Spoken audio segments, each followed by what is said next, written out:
And welcome on into another Major League Baseball Roundtable here on opening week for claibsonline.com. As always, all of our roundtables this week have been brought to you by Ryan Kelley, the home loan expert. Find him online at thehomeloanexpert.com. I am Joe Roderick. Today, we are going over the St. Louis Cardinals. So we had the National League Central Roundtable, the American League Central Roundtable. Today, it's nothing but Cardinals as they get ready to start their shortened 2020 campaign later on this evening. With that being said, I bring in the co-host and the star of Claibs Online. He is Mike Claiborne.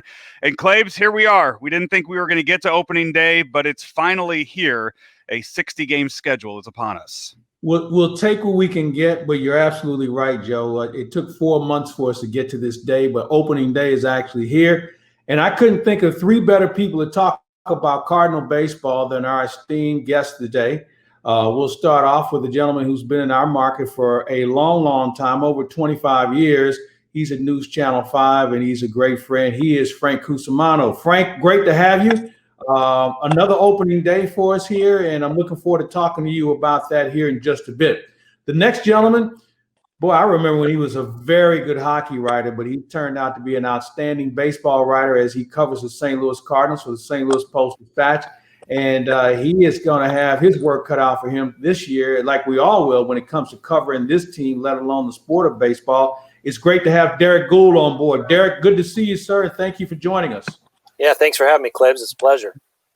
The next gentleman is a person who is my counterpart on the TV side for Fox Sports Midwest. We have more fun talking about boxing and kids and everything else than we do about anything else concerning baseball. He's a great friend, and you can hear him. The Cat will be back on 590 The Fan, and if you can't wait to see him then, you'll tune in and see him on Fox Sports Midwest, as he is the outstanding sideline reporter and everything else Fox Sports can have him do. He is the Cat. He is Jim Hayes. Cat, great to have you, buddy. It's nice to see you, Claibs, and everybody else. And I will be sideline reporting from the studio for the home opener, social distancing. No couch action, huh? No, this is my road trips. This is my home studio, complete with a backdrop. But I'll be at the Channel 9 studios for the home opener as we spread out our town. A lot of people involved in the broadcast, but guys, I'm really looking forward to baseball. It was fun watching the exhibition game. Now we're going to get to do it for real. All right, let's talk about being for real. Gentlemen, you guys have had a chance to watch this team from the opening of spring training in Jupiter to the end of spring training in Jupiter to the resurgence in July. And here we are, the day of opening day. Give me the biggest impression you have, and we'll start with you, Frank, about this ball club from when you first saw them in spring training to when you saw them yesterday against the Kansas City Royals, or should I say Wednesday against the Kansas City Royals. Well, Mike, I remember when we were all growing up and we heard that axiom, pitching is 75% of the game or maybe even 90% of the game. I never bought that, but I think, for the Cardinals to be successful, that theory or that axiom is going to have to be correct. And, every time, even though they've been pretty hurt by a lot of devastating things that happen to the bullpen, I just think of that big five. And I think of this manager every night has a chance to trot out a really good starting pitcher. And I think, the thing that's jumped out at me to directly answer your question is Carlos Martinez, the guy who went to them in October last year and said, I want to be a starter, and then came in great shape and had this, championship kind of Adam Wainwright, Chris Carpenter mindset. And, just watching him on Wednesday throwing so easy, so locked in, he could really make this season special, no doubt about it. Jim, you've had a chance to watch this team for a while. Give me your thoughts on what you see and what you've had a chance to witness here recently. Well, I like the defense and I like the pitching an awful lot. And talking to some of the players who were part of inter squad and other players around Major League Baseball, most players feel like pitching is going to have the advantage in the early going in terms of guys being ready to go. Pitchers might be ahead of hitters. So if you're the Cardinals and you have that stack rotation, I think that's a big advantage. But there's a number of guys I really look forward to watching. Obviously, Flaherty in the opener. Paul DeJong looks like his stroke is ready to go. This team has a lot of talent. I think the question is, Will they have enough offense? But I think the undeniable answers to the Cardinal question, plenty of pitching and their defense is really good. That might be enough.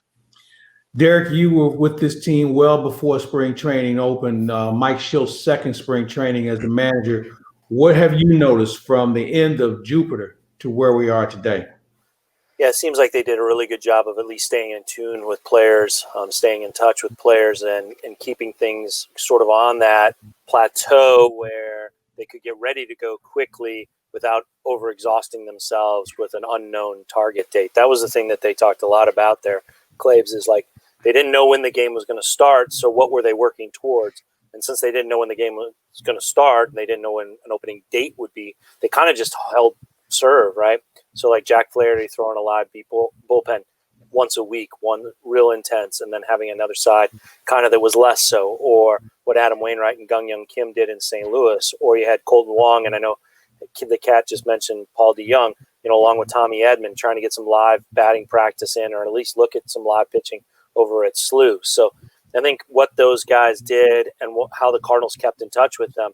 And as Frank mentioned, that's part of why Carlos Martinez got selected for the fifth starter spot, was because of what he was able to continue doing during the stoppage, sending Mike Maddox, the pitching coach, video of his workouts, sending him video of his live BPs, keeping in touch with the manager, keeping in touch with Maddox, and just talking about how he was going to be committed and maintain what he brought into spring through 3 months with an unknown destination. So I think there was a discipline there, and that's really what this is going to be a test of. As much as the Cardinals pitching is strong, their defense is reliable, and their offense is still an open question mark, the biggest thing is, what is their discipline going to be to remain healthy? And what is the sports overall discipline going to be to get this season not just started, but finished? Let's talk a little bit about that offense. This year, we're going to see the designated hitter in the lineup for all 60 games. And you would think that it makes sense for Matt Carpenter to be that DH a majority of the time. But, Kat, do you see that just being a one-man job, or do you see that kind of rotating a lot this year? I think Carp will get a long look at DH, but I think they're going to mix it up. They have guys that they actually want to see hit, guys, outfielders that aren't going to be starting that could plug in there. And certainly with Carpenter as a DH, you get Edman at third base, which is a bit of a defensive upgrade. But I think matchups will play into it. I think when guys need a break, who's hot, I think there are a lot of variables as to how the Cardinals will utilize the DH. And Derrick, that kind of takes away the pitcher hitting ninth, which allows a guy like Harrison Bader to be down in that spot, kind of a second leadoff man.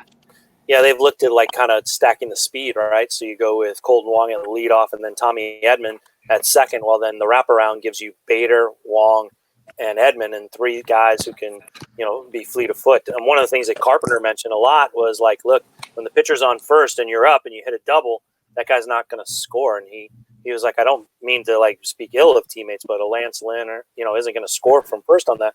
But Colton Wong might or will. Harrison Bader will. So that was the example he gave of how it could change the dynamics of the offense. They're clearly tinkering now with kind of an American League style lineup. They like the look of Matt Carpenter at number 2. That would be kind of more NL tradition. But the AL with the double wraparound speed at the top and building off of that, it comes down to, though, those guys have to get on base for their speed to work. I should have asked the other two this first before I ask you, Frank. Are you going to miss watching and Frank can't hear us, so we'll work on that as we. I cannot hear Joe's question. I can hear everybody else. You're not missing much, Frank. So Mike, Joe will ask us the question, and we'll relay it to you. That sounds good. So, Kat, Derrick, are you guys going to miss watching the pitcher hit? I'll be honest. We would like to know if you're going to miss the pitcher hitting. Frank, are you going to miss watching the pitcher hit? Not at all, especially what we saw in the postseason last year. Believe me, it'll be much more interesting watching Matt Carpenter take a ball the left field off the wall than watching Dakota Hudson swing and miss 3 times. I know there's strategy involved, but I'd much rather watch a great athlete who's been getting 300 to 400 to 500 at-bats a year for the last 6 or 7 years try to hit 95-mile-an-hour pitching than most of these pitchers just flailing away. I mean, as you all know, by the time you're like 16 years old, you are most likely, in most cases, a PO, a pitcher only. So you don't take at bats. So then all of a sudden you get to the big leagues and you're in the National League and Dakota Hudson is supposed to hit 95-mile-an-hour pitching. I've had enough of the pitchers trying to hit. I'm in favor of the DH. I'm surprised by that. I'm surprised. I thought you were a purist. Look, I understand the arguments for the DH, and it's hard to disagree with what you just laid out. But I do think the strategy is a big part of baseball, and that's why I like National League style. I'm probably in the minority as time goes on, but I like the strategy, and I'm going to miss seeing the decisions that have to be made building off of whether or not that pitcher's going to hit. Let me run this by you guys. We've got the DH in play. What are you looking forward to watching the other things take place? And here's the bigger issue. Let me back up. 60 game schedules are different from 162. We've been used to watching guys warm up. We've seen guys that are slow starters. We've seen guys that probably need a few more extra at bats. We don't have that kind of time this year. So if you're a manager, how long is your leash on players who have been traditional slow starters, be it Goldschmidt, be it Carpenter, be it Fowler, three guys who have not gotten off to ideal starts? How long is that leash this year? Well, if each game counts as 2.7, so almost 3 games, if you have a bad first week, that's like having a bad almost 18 games or close to it. I think that, with Goldschmidt, you're going to give him the biggest leash. But with a guy like Carpenter, where you have Edman to replace him, you may make that move kind of quick. Or a guy like Fowler, we have Lane Thomas, you may make that move pretty quick. So, yeah, as great a people person as Mike Shildt is, being the most popular guy in the clubhouse should not be his first priority. And I don't think it will be with Mike Shildt.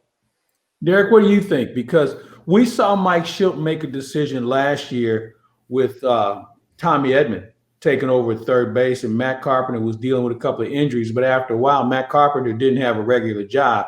So how long is the leash this year? Yeah, I think people who probably know me from the chats know how I struggle with that. I think like Frank said, it's 2.7 games. And so you have to kind of dial up your expectations at that point in time. I also think that getting off to a hot start is important. I think that the kind of bandwidth, or let's say the latitude for guys is going to be shorter because the season is shorter. But I also think it might be much shorter because you've got why wait for a guy to figure it out when you can just say, hey, look, it's not here this year. It's just not happening. It's not here. Let's move on. After a week, the kind of galaxy opens up to them, right? Like they could go to Dylan Carlson pretty quickly and just go, hey, look, it's just not here for you this year. It's a weird year. 2020 is just not it. We appreciate you, showing, and we'll find a role for you. But let's move on. I think you arrive sort of at the example of Carpenter, right? I think you arrive at that moment where Edman takes over a lot quicker this year, not just because the games matter so much, but because the season allows you to say this, hey, it's an outlier, it's an anomaly. The season can be the excuse for doing it. Jim, as we just touched on, you don't have a lot of time. Here's the one thing I've noticed. Mike Shildt has a lot more options, and the DH may give Matt Carpenter more opportunities compared to if he was just a regular third baseman and we had a pitcher back. Yeah, I agree with that. And Mike Shildt once told me, if I didn't have relationships, meaning with his players, I wouldn't be here. That's what he was known for. So even when he has to make a tough decision, there's a relationship in place. So I don't think there's any question that he's not going to lose the team. Everyone knows what they're dealing with. This is a sprint. So he'll make the tough decisions. Maybe I'm in the minority, but I have a feeling Matt Carpenter is going to be productive offensively. And something tells me, though he wouldn't ever admit to it, that if he got a lot of work at DH, that might actually help him, just change it up a little bit. But I'm with you that the leash is short. It's going to be real short. You have a bad week, and you have a giant hole to climb out of. So you can't just ride guys. It's a whole different ballgame now. But the other thing on the back end of that, if you're a bench guy, you may not have many kicks at the can either. So when you do get your chance, you better come out swinging. If not, you go back to the end of the line and start over again. I think there's even more pressure of guys coming off the bench, and we've got a couple of new guys in Austin Dean and certainly Lane Thomas who are going to assume that role early. If there was ever time for a guy to be ready, that's going to be it. Throw in the fact that you don't have the pinch hitting situation like you normally would, pinch hitting for the pitcher. Man, those at-bats are going to be hard to come by. Anybody can jump in. Absolutely. No, I thought you were looking like, as we're doing the Brady Bunch thing, I thought you were looking down at Derrick's box. I just give acclamation. No, it's Hollywood Squares.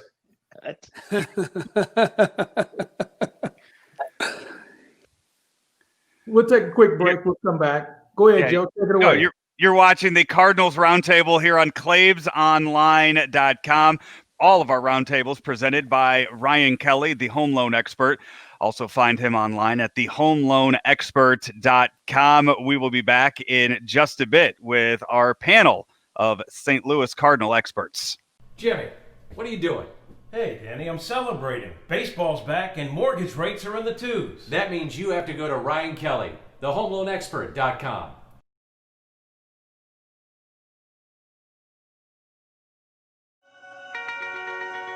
From early mornings to late nights,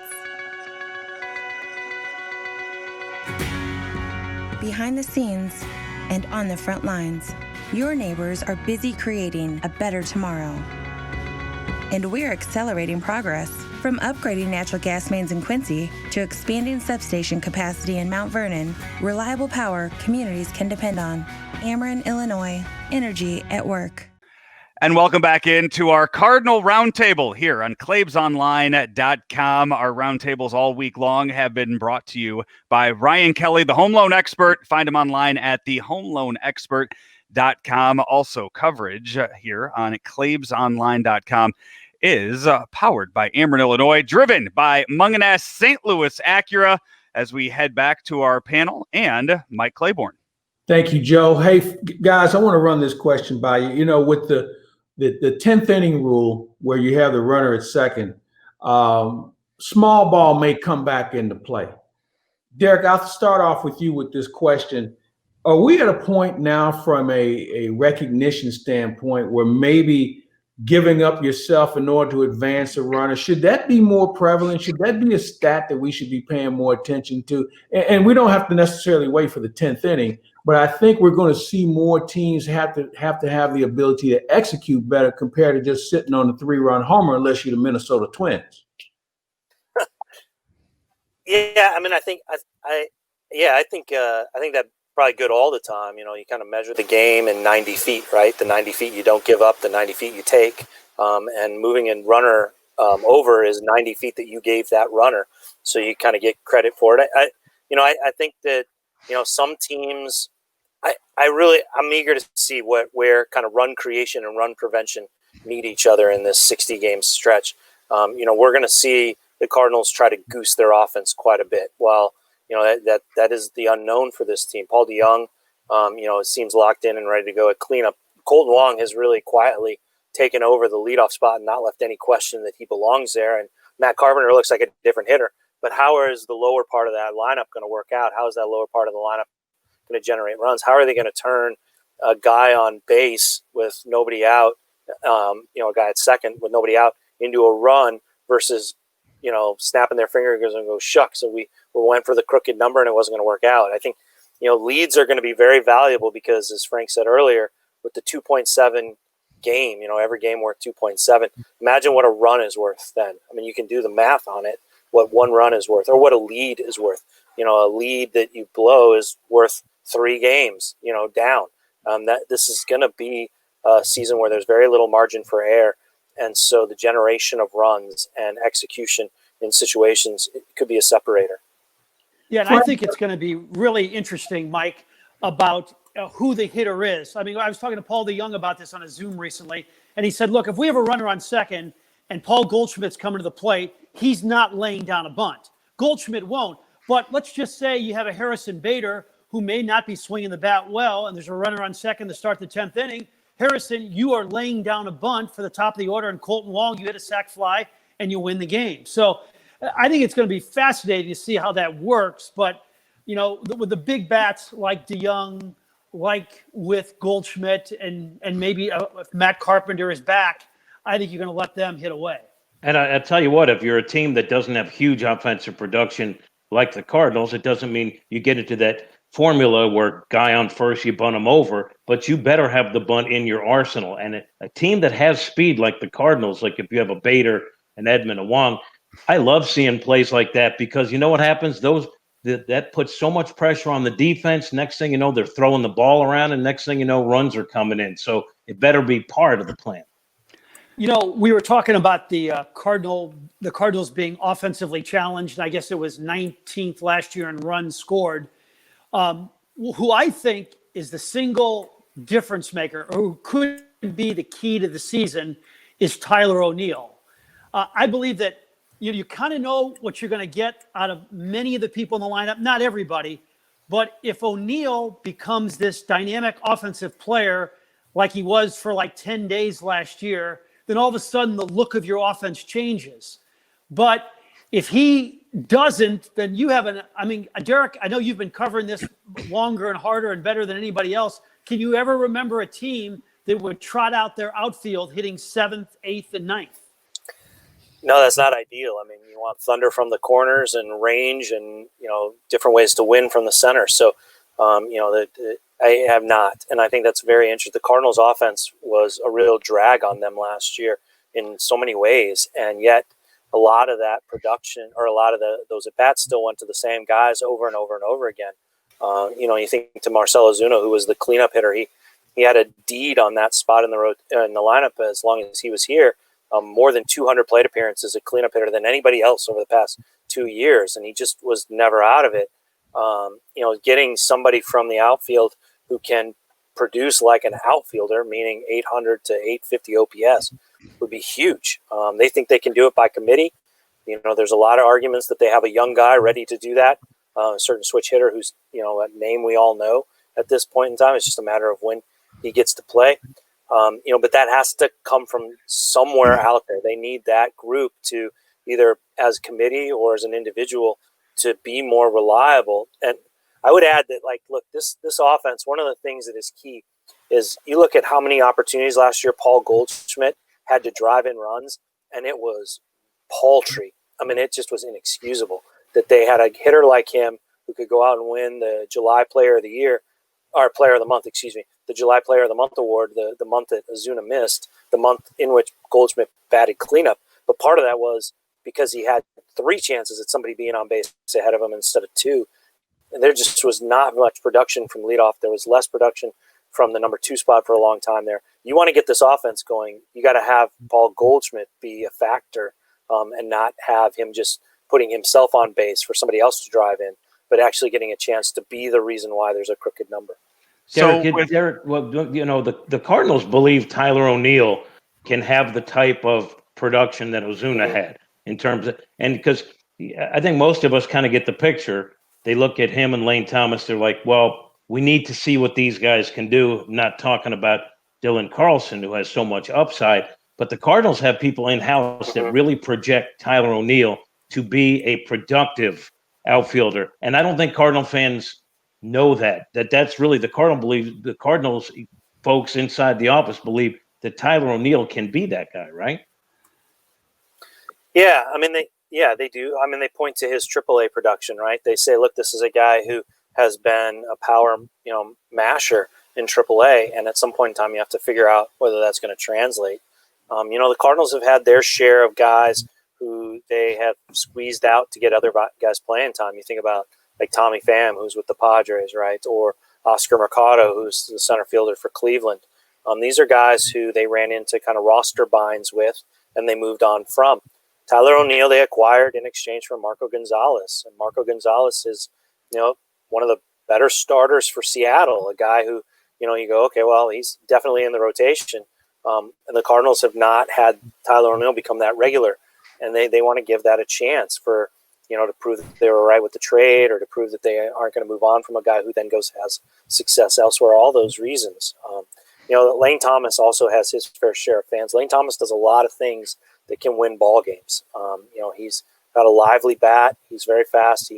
He's not the center fielder that Bader is, but he's pretty close. He's got good instincts out there.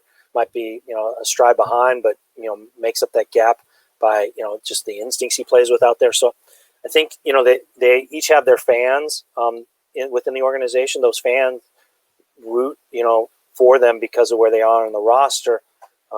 As I talked to John Mozeliak the other day, he said their opportunity is now, and the question facing them is, when does the opportunity run out? The question faces Dylan Carlson is, when does he get a chance at his opportunity?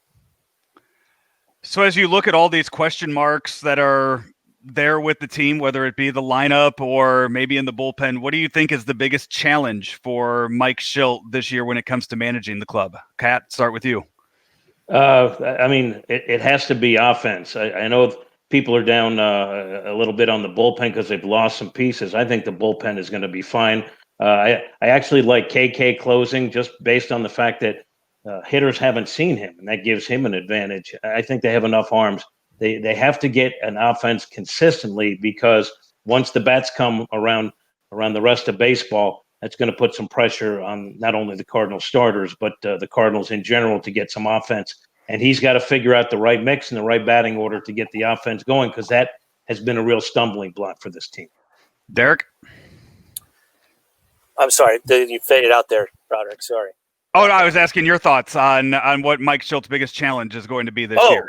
I'm sorry. Yeah, I didn't hear the name in there. So I think it's a great question. I think it's going to be what we talked about earlier, is like, how long is too long? I mean, it's basically his biggest challenge is being Goldilocks of managers, right? Is it's like, how long is too long, and how short is just right, and how short is too short.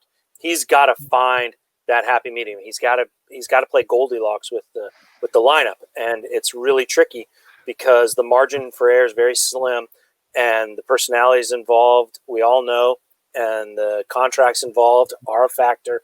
So I think that's a real tricky thing for him to go there and say, okay, well, this porridge is too hot, this porridge is too cold, this porridge is just right, and decide which one is just right.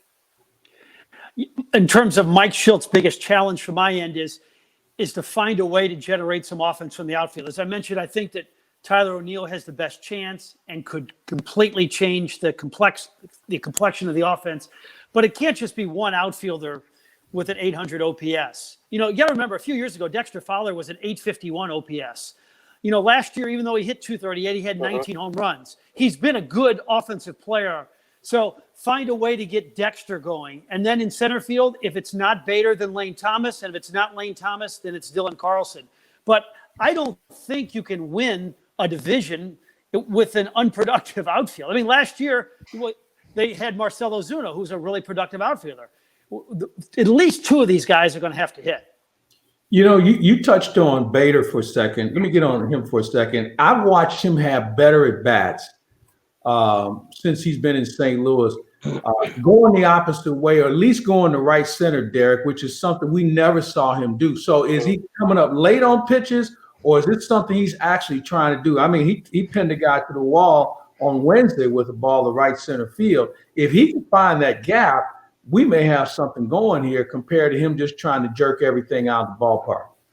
Yeah, I think that's right. I think that's been really the message is, expand the game, expand the spectrum of where you are as a hitter. Know that, it's sort of what like Colton Wong went to, right? Like Colton Wong went through that area where he was trying to find his identity as a hitter. And there were times where he would get big and try to hit home runs and then have to kind of reset or find his timing again. I think you see that same thing going on. It's not unusual. It's pretty rare when hitter, well, I don't know of guys who, very few guys have arrived as a hitter complete, right? Like the hitter that they've come defined as a hitter. They have to learn who they are as a hitter, especially at the top level against elite pitching. And I think we see some of that going on. Not unusual, but the clock's ticking in that way.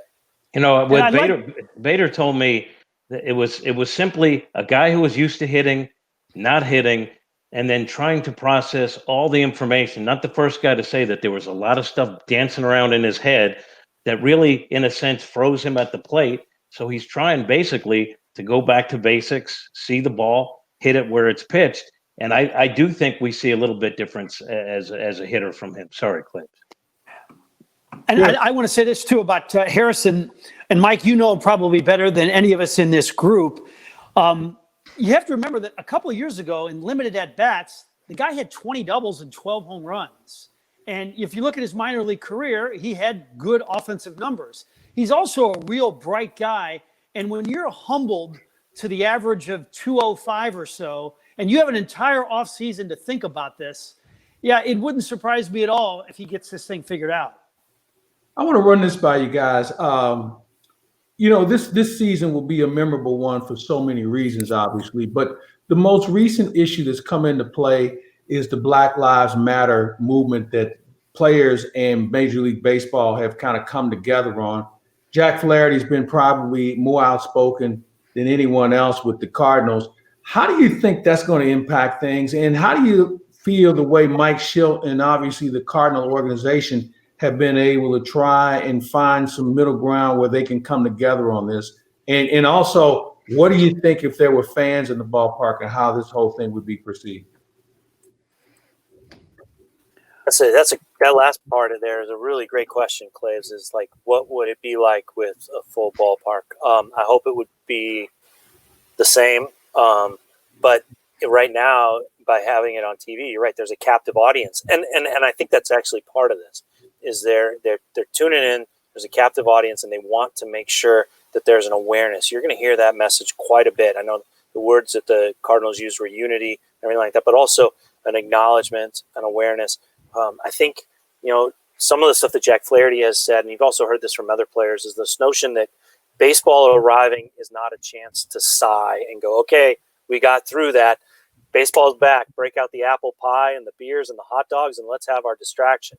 No, the conversation is still at the table. The conversation is still sitting there. It's still sitting beside you watching the ball game. And with some of the things that players have planned and some of the things that teams are willing to do and some of the things that Major League Baseball has agreed, it's going to be staring the fans in the face that the conversation isn't over. They don't have answers. I think we heard that from Schilt. We heard that from Flaherty. And again, we've heard that from other players. They don't have an answer, but they know that if you don't open the ears and allow for a communication or conversation to continue, you'll never arrive at an answer. And that's what they're trying to do is the message is about forwarding the conversation and not having baseball stand in as some distraction, some kind of entertainment to move you away from a necessary conversation. And I think if you listen to Jack Flaherty's comments closely, like I did, Mike, on Claibs Online when you had your interview with him, the guy is speaking sense. You have to listen to some of the things he says and not just take this rhetoric, oh, he's on this side, I'm on that side. If you listen to what he has to say, a lot of it makes sense. But with all of that said, is if you're the best pitcher on inarguably the best baseball city in the country, and you take a stand where maybe 50% of the population is against it, then your popularity is going to drop dramatically. And I think we got to be realistic here. In fact, on Charlie Brennan's show this morning, almost every caller was anti-Jack Flaherty comments. On our text lines on the press box on 590 The Fan, I'd say 70% was anti-Jack Flaherty. And again, most popular player on this beloved franchise. So it's going to be interesting to see how he's perceived moving forward. You know what, though? Can I just say something real quick about that, though? That's a little bit of the letter to the editor, like sampling, right? Like people are moved to comment only when they're angry about something. If they're in support of it, they're content. They're not going to say much. And I think that's actually something that baseball players are trying to draw out is like, look, there is a group of people who are not being vocal in their support of this. Time to do so before all the negative commentary drowns people out. I mean, the same thing is happening on the stories we write about this or the tweets we have about this. I've had buzzwords thrown at me so much in the past week that people don't know what they mean. And it's like, okay, where are the people who are going to be vocal in support of this? Because at some point in time, they do need to get out of the way of the letter to the editor phenomenon where anger drives people to comment. Let's support drive people to comment. And I think we're seeing that more and more, or we should see that more and more. You know You know who's very aware that that the comments might be taken well by some parts of Cardinal Nation? Jack Flaherty. And Jack could sit back and say nothing about it, but he feels this strongly about it. He feels what he's saying is what people need to hear. And I got to respect that. And if all he's asking you is to respect him and listen to him, who better to say that than a young, smart guy like Jack Flaherty, who's saying, please consider what I'm saying. So I give Jack Flaherty a lot of respect for putting himself out there. He's aware that there is a downside to that. We will take one final break here on the Cardinals Roundtable on Claibs Online and claibsonline.com, presented by Ryan Kelley, the home loan expert. Find him online at thehomeloanexpert.com. We will be back in just a bit with more from Frank Cusumano, Jim Hayes, and Derrick Goold. Jimmy, what are you doing? Hey, Danny, I'm celebrating. Baseball's back and mortgage rates are in the twos. That means you have to go to Ryan Kelley, thehomeloanexpert.com.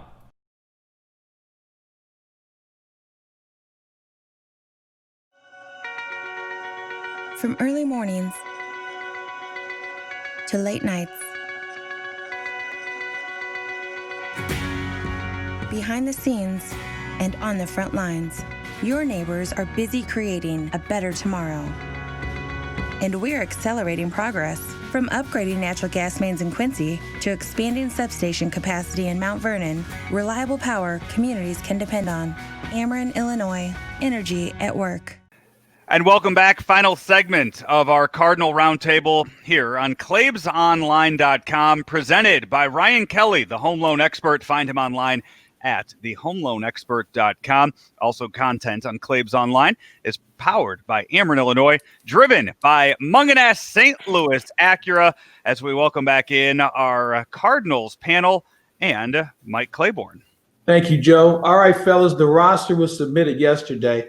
I'm not sure if there was a big surprise, so I'll go around the horn and ask you, how will this roster look in 2 weeks? And also for you, Derrick, the players who didn't make the roster, what's their status and how are they going to stay sharp if called upon?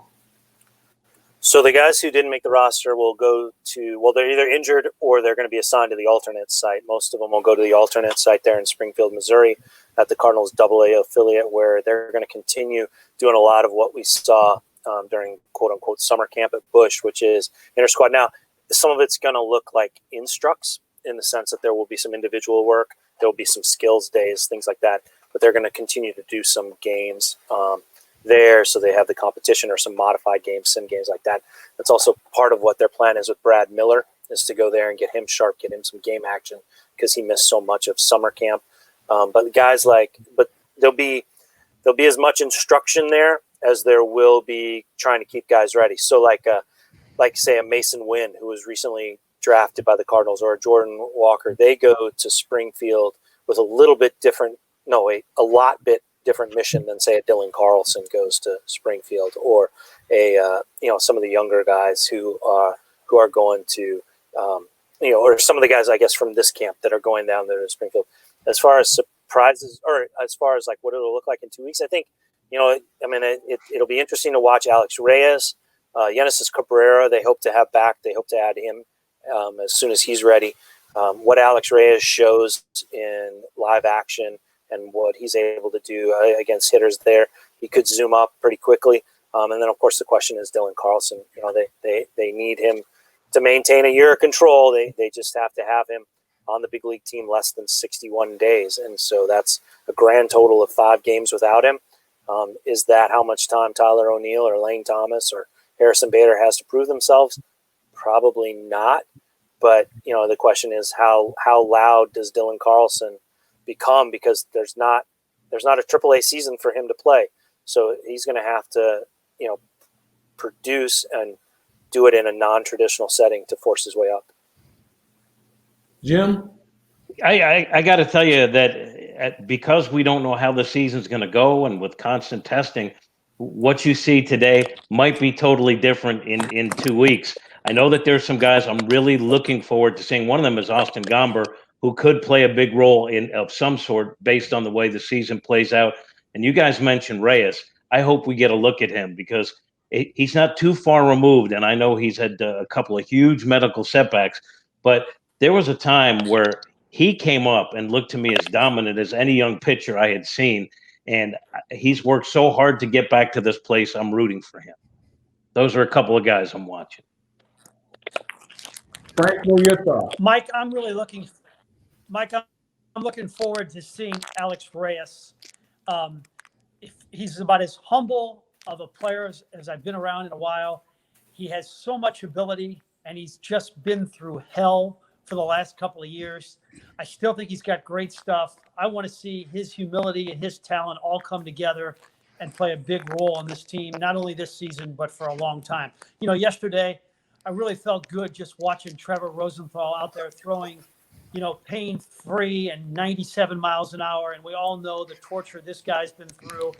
And I hope a similar type of comeback for Alex Reyes this season for the Cardinals.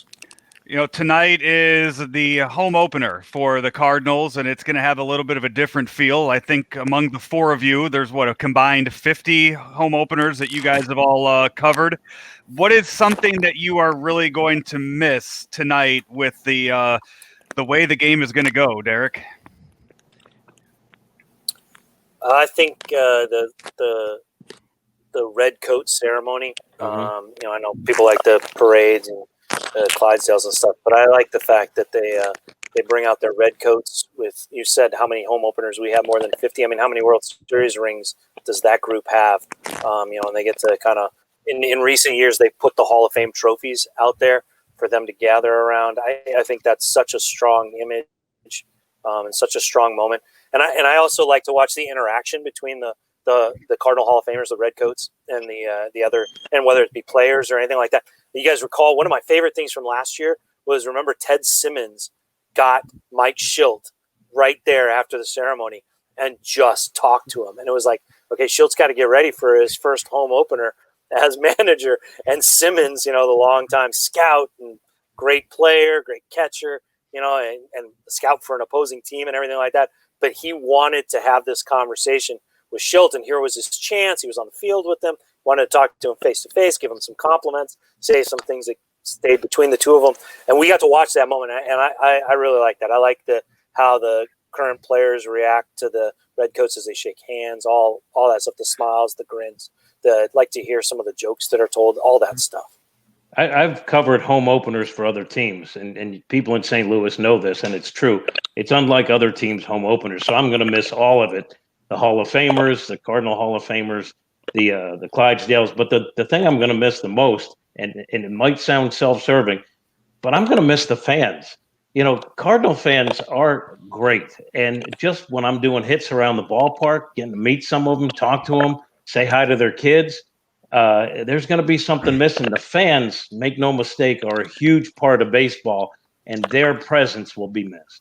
Cat, I believe I was going to say Cardinal Nation is still open, right? They're selling seats there. You can definitely be the. You can go there and do interviews, Cat. You know, as a guy who grew up, you know, watching Lou Brock and Bob Gibson, and to see, you know, Lou, you know, walk across and get that ovation, and everybody yelling Lou, and the whole, you know, the joining of all these different generations, you know, from the '60s to the '70s to Ozzie Smith in the '80s and Bruce Sutter. And I was really looking forward to this year seeing Tommy Herr and John Tudor in their red sport coats. So, yeah, there's nothing better than seeing all those Hall of Famers, you know, with maybe 5 or 6 generations or decades represented. It's insanely beautiful to watch. I would agree with you, Frank. That's the one thing I look forward to also. And I think I look forward to it even more this year because, you know, with each year that passes, there's a chance that one of those guys won't be here because they're all starting to get up in age. And let's just hope they're all together next year with a new addition from the Cardinals Hall of Fame as well. All right, final question for you guys. We've covered a lot of bases, but we haven't talked about the opponents. So I've got 2 questions. Who in the National League Central do you think is going to be a team everybody needs to pay attention to? And what team in the American League Central are you looking forward to seeing? I'll start off with you, Jim. I'll be honest with you. I still fear the Cubs a little bit. I think everyone assumes that their time is done. I still think they're a very dangerous team.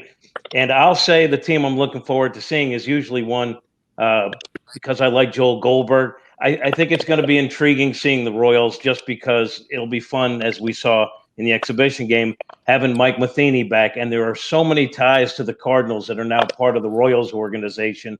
Kind of will make that interesting for me. Frank? I'm going to go with kind of the vogue pick, the Cincinnati Reds. I think they have enough starting pitching. They have obviously a dynamic offense. And I'm just, their whole key is Joey Votto turning back the clock and being an effective offensive force again. If he is, that's a pretty good team on paper. In the American League, the team I'm anxious to see is the Minnesota Twins. I mean, if they hit 307 home runs, we love the long ball. I want to see, a lineup just stacked now with Josh Donaldson. That's going to be great against this Cardinal, pitching staff next week. Derrick? Well, I think the Reds are a team to watch in the Central.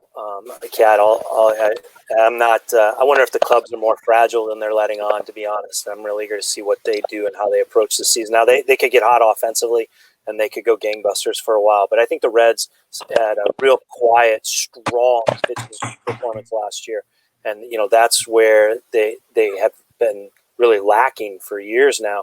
They have a group of starters, Bauer, Gray, that kind of.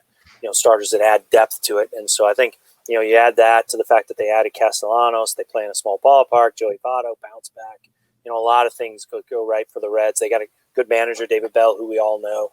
I think they're a team that can get good fast and stay good for this season. The team I'm looking forward to seeing is the one that's going to walk out of the corn, the Chicago White Sox. They have a young, talented center fielder that is going to send chills through Cardinal fans' spine for a long time, wondering what might have been. That is a team that you mentioned, the Twins, that just hit a lot of home runs. Well, the team that's going to be the next Twins is the White Sox. That's an athletic, impressive team. I talked to a friend who covers sports up there in Chicago. He had a great line.